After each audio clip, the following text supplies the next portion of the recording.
ত্রাণ ভান্ডার এবং তহবিলের পক্ষ থেকে ওনারা আসছেন এবং আমাদের এই ঢাকা ৬ আসনের 11টি ওয়ার্ডের প্রায় আমরা হয়তো বা কত 400-র অধিক 500 পরিবারকে প্রধানমন্ত্রীর পক্ষ থেকে আমরা এই সহায়তা, আর্থিক সহায়তা এবং ঈদ উপহার প্রদান করব।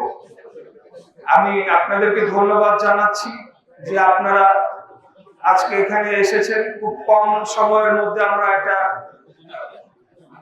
সংগঠিত করেছি এই অনুষ্ঠানটি এবং আপনারা ধৈর্য সহকারে অপেক্ষা করেছেন। এখানে আরো অনেকেই আসবে। আপনারা ধৈর্য সহকারে আমাদের এই অনুষ্ঠানটি সফল করার জন্য আমাদের সহযোগিতা করবেন। আমি আজকের এই অনুষ্ঠানটি উদ্বোধন করে এরপরে আমাদের আজকে ক্যাবিনেট মিটিং রয়েছে দুপুর 2টা থেকে। আমি সেখানে চলে যাব।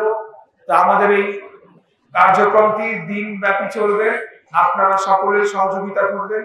আমি ধন্যবাদ জানাতে চাই সূত্রাপুর থানা বিএনপি এবং সকল অঙ্গ সহযোগী সংগঠনকে যে আপনারা আজকে এই কার্যক্রমটি এখানে হোস্ট করেছেন এবং আপনারা সময় দিয়ে এই অনুষ্ঠানটি সফল করার জন্য আমাদের সহযোগিতা করছেন।